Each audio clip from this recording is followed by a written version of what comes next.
평강으로 충만하신 하나님 아버지, 우리에게 새날을 허락하시고 이 시간 이 자리에 우리를 불러주시니 너무나 감사드립니다. 하나님, 이 시간 이 자리에 우리와 함께 하시고 우리의 모든 마음이 오직 하나님을 향할 수 있도록 하나님께서 우리의 모든 시선을 붙잡아 주시옵소서. 또한 이 시간 하나님께서 우리의 모든 기도를 듣고 계시리라 믿사오니 오직 그 믿음 가지고 나아갈 수 있도록 우리의 마음을 또한 인도하여 주시옵소서. 이 모든 말씀이 싸우며 우리를 구원하신 예수님 이름으로 간절히 기도드립니다. 아멘. 오늘 우리가 함께 나눌 하나님의 말씀은 누가복음 19장 1절에서 10절까지의 말씀입니다. 누가복음 19장 1절에서 10절까지의 말씀입니다. 신약성경 128페이지쯤에 있습니다. 제가 한 절, 여러분이 한 절, 마지막 10절은 함께 봉독하겠습니다. 예수께서 여리고로 들어가 지나가시더라. 삭개오라 이름하는 자가 있으니 세리장이요 또한 부자라. 그가 예수께서 어떠한 사람인가 하여 보고자 하되 키가 작고 사람이 많아 할 수 없어 앞으로 달려가서 보기 위하여 돌무화과 나무에 올라가니 이는 예수께서 그리로 지나가시게 되미로라. 예수께서 그곳에 이르사 쳐다보시고 이르시되 삭개오야 속히 내려오라. 내가 오늘 내 집에 유하여야 하겠다 하시니 급히 내려와 즐거워하며 영접하고 무사람이 보고 수군거려 이르되 저가 죄인의 집에 유하러 들어갔도다 하더라. 삭개오가 서서 주께 여짜오되 주여 보시옵소서. 내 소유의 절반을 가난한 자들에게 주겠사오며 만일 누구의 것을 속여 빼앗은 일이 있으면 내 갑절이나 갚겠나이다. 예수께서 이르시되 오늘 구원이 이 집에 이르렀으니 이 사람도 아브라함의 자손이미로다. 인자가 온 것은 잃어버린 자를 찾아 구원하려 함이니라. 아멘.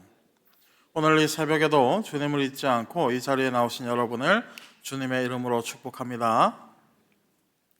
여러분, 이 회개란 무엇입니까? 회개라는 것은 단순히 내 마음에 어떠한 반성을 일으키는 그러한 감정의 변화가 아닙니다.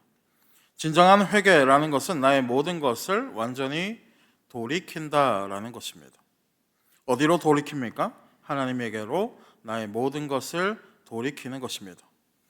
그렇다면 돌이키기만 하면 끝나는 것입니까? 그렇지 않습니다. 나의 모든 것을 돌이키고 하나님에게로 가까이 나아가야 하는 것입니다. 오늘 본문에 앞서서 누가복음은 어떤 일들을 우리에게 보여주었습니까? 앞선 누가복음 18장에서는 예수님을 외쳐 부르는 맹인의 모습이 우리에게 소개되었습니다. 그리고 그보다 앞서서 18장 15절 이하에는 예수님에게 가까이 나오고자 하는 이 어린아이들을 소개하고 있습니다. 비록 예수님의 제자들이 어린아이들을 가로막으려고 하였지만 예수님께서는 오히려 제자들을 질타하시며 어린아이들을 자신의 앞으로 나아오게 하셨습니다.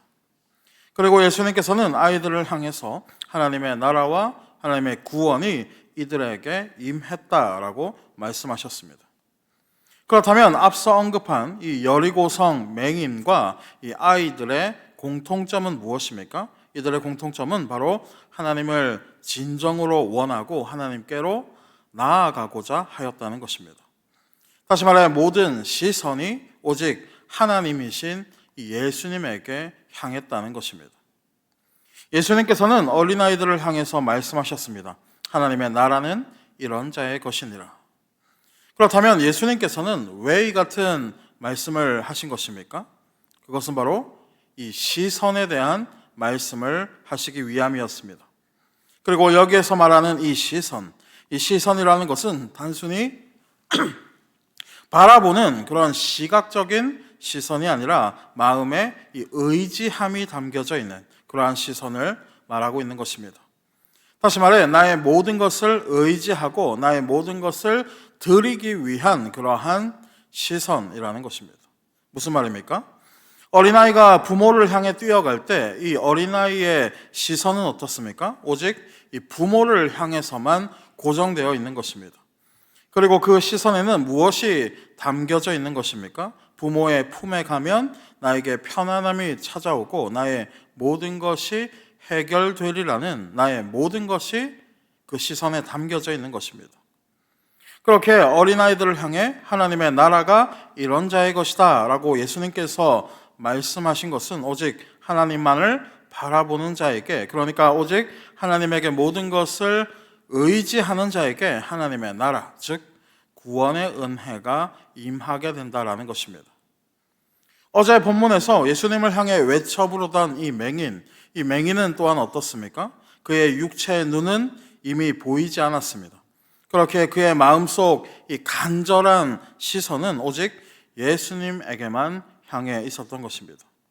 그렇게 그는 예수님을 향해 외쳐 부르는, 그러니까 자신이 할 수 있는 모든 것을 다하여서 예수님을 의지하고 있었던 것입니다. 그리고 그렇게 자신의 모든 것을 의지함으로 인해서 그는 예수님으로부터 어떠한 말씀을 듣게 되었습니까? 누가복음 18장 42절입니다. 예수께서 그에게 이르시되 보라, 네 믿음이 너를 구원하였느니라. 또한 오늘 본문에 등장하는 이 삭개오는 어떻습니까? 삭개오는 키가 작았기에 예수님을 온전히 바라보지 못하였습니다.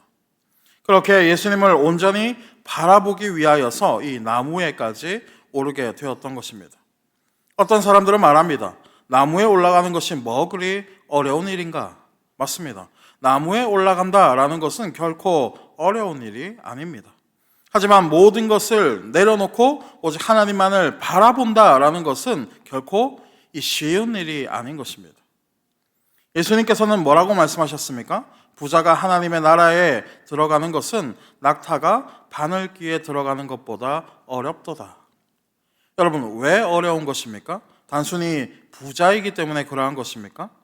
예수님의 말씀은 그러한 뜻이 아닙니다.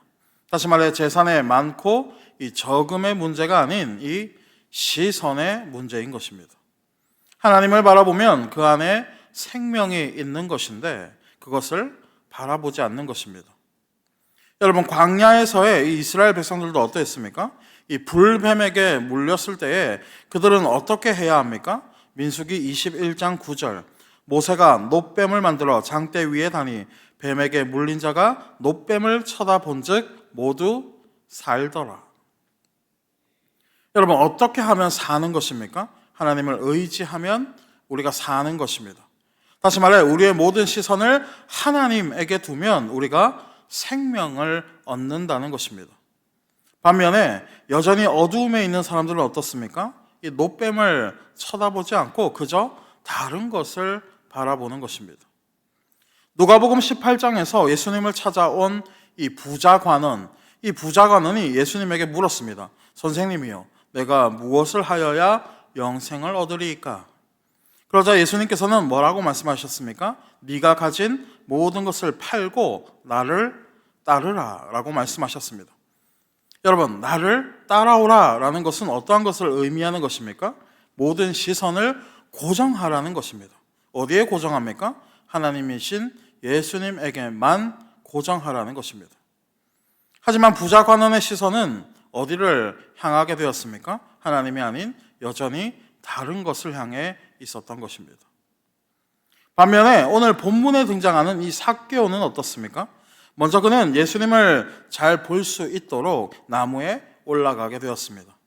다시 말해 그는 비록 이 세리장이었지만 자신이 가지고 있는 이 사회적인 체면이나 모습이 중요한 것이 아니었다라는 것입니다.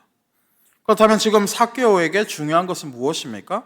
자신 안에 있는 이 내면의 문제, 그러니까 자신이 도저히 해결할 수 없는 이 영적인 갈급함이 그에게 있었다라는 것입니다. 그리고 그러한 자신의 영적인 갈급함을 누가 해결해 주실 것이라고 그는 결론을 내렸습니까? 오직 예수님만이 이 모든 것에 해답을 가지고 있다라고 그가 판단하게 되었던 것입니다. 어쩌면 사람들은 나무에 올라가는 이 삭개오의 모습을 보면서 천박하다라는 생각을 했을지 모릅니다. 하지만 이 예수님의 눈에는 이러한 삭개오의 모습이 어떻게 보였을까요? 마치 모든 것을 탕진해서 아버지밖에 의지할 것이 없는 이 돌아온 탕자와도 같아 보였을 것입니다. 그도 그러할 것이 예수님께서는 이러한 삭개오를 향해서 뭐라고 말씀하셨습니까? 내가 오늘 너희 집에 유하겠다라고 말씀하셨습니다. 마치 탕자를 집 안으로 데리고 가는 이 아버지의 모습처럼 예수님께서 삭개오의 집에 함께 하시면서 그와 더불어 먹고 마시겠다라는 것입니다. 사랑하는 여러분, 하나님 앞에 나아간다라는 것은 바로 이러한 것입니다. 우리는 마치 이 탕자의 모습처럼 우리의 모습이나 우리의 상황, 우리의 환경을 탓하면서 하나님 앞에 나아갈 것을 주저할 때가 있는 것입니다. 하지만 아버지의 마음, 이 아버지의 마음은 어디에 있는 것입니까? 아버지의 마음은 아들의 모습이나 아들의 상황에 있는 것이 아닌 것입니다. 그저 자신의 아들이기에 그것 한 가지만으로도 충분한 것입니다. 다시 말해 아버지만을 의지한다라는 것은 그 시선 하나만 있으면 하나님께서 우리와 함께 하신다는 것입니다. 그런데 우리는 어떠한 모습으로 살아가고 있습니까? 하나님 앞에 나아가야 한다는 것은 모두 다 알고 있습니다. 하지만 무엇이 우리를 가로막고 있는 것입니까? 우리의 시선을 빼앗아가는 이 나의 욕심이, 그리고 나의 생각이 우리를 가로막고 있는 것입니다. 그렇게 우리에게 필요한 것은 무엇입니까? 오늘 본문 8절입니다. 8절 함께 읽겠습니다. 8절 시작. 삭개오가 서서 주께 여짜오되 주여 보시옵소서, 내 소유의 절반을 가난한 자들에게 주겠사오며 만일 누구의 것을 속여 빼앗은 일이 있으면 내 갑절이나 갚겠나이다. 이 구절을 보면 단순히 그가 이 가난한 자를 돕겠다는 그러한 말씀 같아 보입니다. 하지만 오늘 본문을 더욱 자세히 들여다보면 그가 가난한 자를 위해서 자신의 소유를 나눠주겠다라는 것은 이 자신의 모든 것을 내려놓겠다는 그러한 의미를 가지고 있는 것입니다. 또한 8절 하반절에서 삭개오는 뭐라고 말을 합니까? 만일 누군가를 속여서 빼앗은 일이 있었다면 자신이 4배를 더하여서 갚아주겠다라고 말을 하였습니다. 다시 말해 그는 지난날에 이 자신의 과오를 모두 청산하고 이제는 예수님에게 그 시선을 두겠다라는 것입니다. 그러자 이러한 말을 들으신 예수님께서는 뭐라고 말씀하셨습니까? 오늘 본문 9절입니다. 예수께서 이르시되 오늘 구원이 이 집에 이르렀으니 이 사람도 아브라함의 자손이미로다. 사랑하는 여러분, 우리에게 필요한 것은 무엇입니까? 우리에게 필요한 것은 바로 버리는 것입니다. 무엇을 버립니까? 내 안에 있는 이 하나님보다 더욱 값지게 여기고 있는 것을 버리는 것입니다. 그리고 내 안에 있는 이 나를 지배하고 있는 나의 욕심을 버리는 것입니다. 그리고 무엇을 바라보는 것입니까? 나의 모든 것 대신 하나님에게 시선을 두고 하나님을 바라보는 것입니다. 그리고 그렇게 우리가 우리의 모든 시선을 이 하나님에게 둘 때에 하나님께서는 우리 안에 들어오셔서 우리와 함께 유하시고 우리의 모든 죄악을 씻겨주시는 것입니다. 부디 여러분 오늘의 말씀 꼭 기억하셔서 다른 것을 바라보지 아니하고 오직 하나님에게만 모든 시선을 고정하시는, 그리고 오직 하나님에게만 가까이 나아가시는 사랑하는 저와 여러분이 되시기를 이 시간 주님의 이름으로 간절히 축원합니다. 기도하겠습니다.